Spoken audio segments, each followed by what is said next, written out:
Assalamualaikum warahmatullahi wabarakatuh. Di sini saya akan menjelaskan mengenai acara keempat dari PGWL, yang dimana di acara keempat ini, project yang saya buat itu adalah mengenai leaflet draw, em, model, dan juga create point. Nah, di sini produk utama yang saya buat itu adalah yang pertama itu adalah peta. Nah, di sini pada praktikum sebelumnya, peta yang dibuat itu adalah peta yang hanya berdasarkan pada leaflet tanpa jadi tidak begitu interaktif. Nah, di peta kali ini yang saya buat itu adalah peta yang lebih interaktif di mana peta ini dia masih menggunakan peta milik leaflet tapi petanya itu dapat ditambahkan berupa digitasi. Nah, digitasi ini yang membuat peta ini lebih interaktif daripada peta sebelumnya. Nah, di sini saya akan langsung coba demonstrasikan sekaligus menjelaskan mengenai project AC4 ini. Jadi saya akan jalankan terlebih dahulu.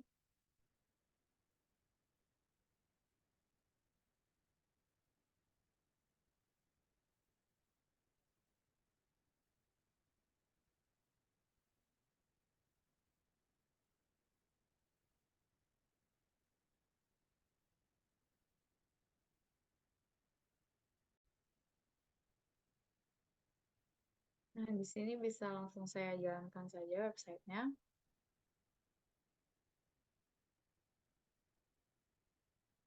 Nah, di sini sudah muncul. Nah, eh, fitur yang saya gunakan untuk dapat melakukan digitasi di sini itu adalah yang ini, 4 ini. Ada polyline, 2 polygon, dan juga marker. Yang dimana fitur ini itu saya dapatkan dari library jQuery.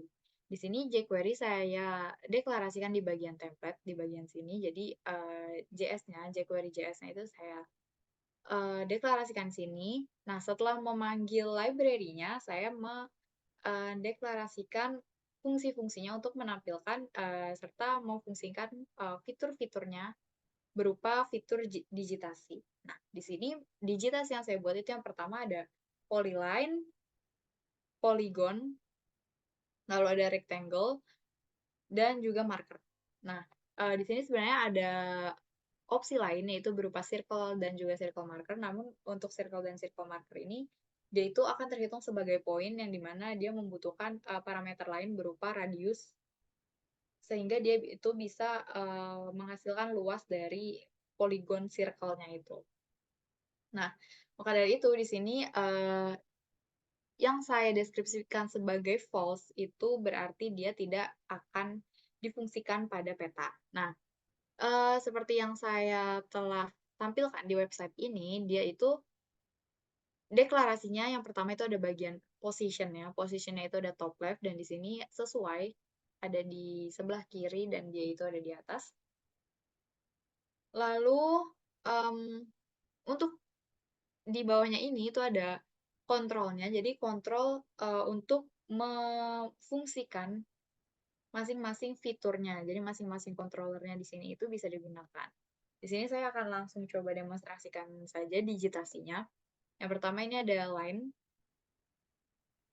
Dia bisa membuat line seperti ini. Lalu ini ada polygon yang pertama. Dan ini polygon yang dia itu bentuknya persegi.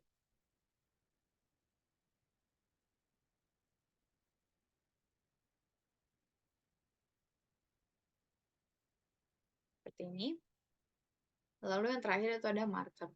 Nah, di sini marker yang saya buat itu dia merupakan bagian dari create point yang saya sebutkan sebelumnya di mana project saya ini terdapat create point. Nah, create point ini di sini tidak hanya menambahkan data titik seperti pada digitasi ini, seperti ini, yang dimana jika saya refresh, itu dia akan hilang datanya. Jadi dia itu hanya sekedar memberikan tanda, tidak melakukan penyimpanan dan juga tidak membuat shape file baru atau vektor baru yang dia itu tersimpan. Nah, di sini tapi saya buat di bagian marker itu dia bisa tersimpan dengan cara menggunakan model dan juga controller, di mana si poin ini itu saya simpan di tabel atau database milik Laravel. Jadi langkah pertama yang saya lakukan itu adalah melakukan pembuatan points di sini. Nah, di bagian points ini, yang dimana dia itu ada di dalam models, dia fungsinya adalah nanti dia itu bisa difungsikan untuk membuat pop-up tadi, pop-up yang saya tunjukkan tadi ini. Nah, di sini ada 3, ada name, description, dan juga geometry. Nah, sesuai dengan data-data yang akan diisikan, di sini saya deskripsikan juga di sini, saya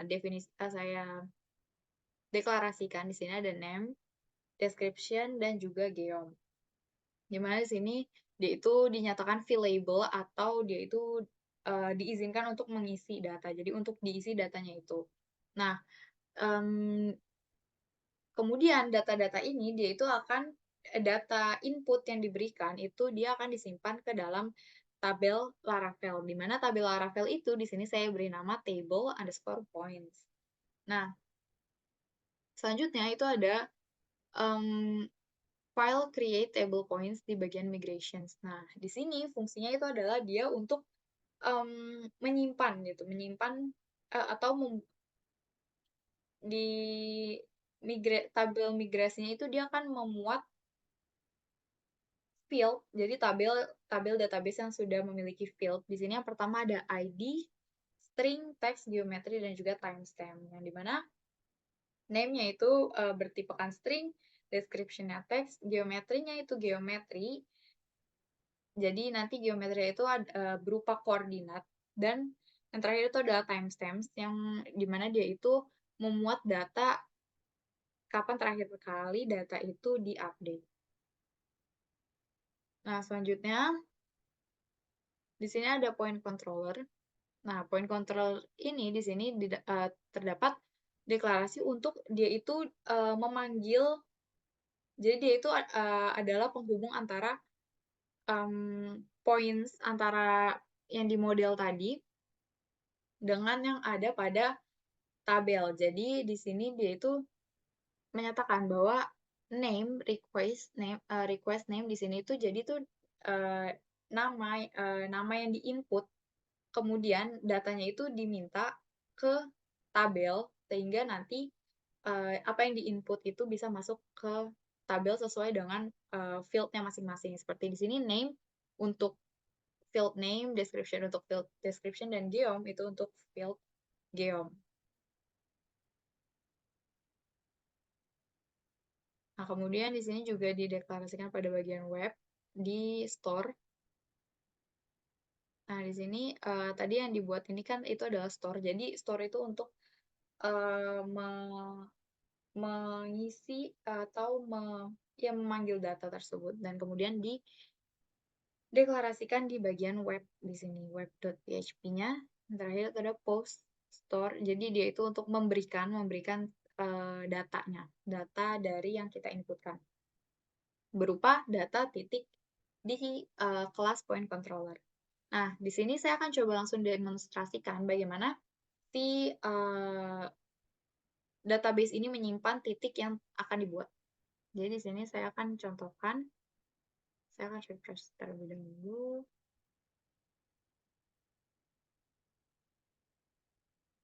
Misal saya buat di sini ada Gunung Curug,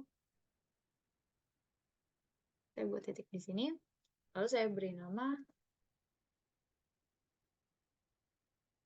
description-nya, dan di sini poinnya itu tidak bisa saya edit, jadi dia itu otomatis mengambil dari data yang dari leaflet-nya yang sudah saya tandai, dan dia mengambil dari situ. Nah, selanjutnya langsung kita save. Nah, setelah itu datanya menghilang, tapi kita bisa melihat simpanan datanya itu di dalam database. Di sini database yang saya gunakan aplikasinya itu adalah Postgre. Di sini saya akan langsung coba buka dulu di bagian schemas, lalu ada tables. Nah, di sini terdapat tabel yang saya buat tadi dengan nama table points.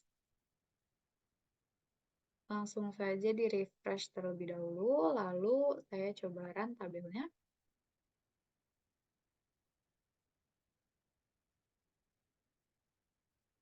Nah, dia akan memuat data baru di sini yang terakhir itu ada Gunung Curug. Di sini juga ada created ad-nya, jadi dia itu bisa melihat tanggal berapa, tapi di sini jamnya itu belum sesuai karena mungkin, acuan waktunya itu berbeda. Jadi di sini yang baru sesuai itu hanyalah, tanggalnya. Jadi, sekian dari saya. Assalamualaikum warahmatullahi wabarakatuh.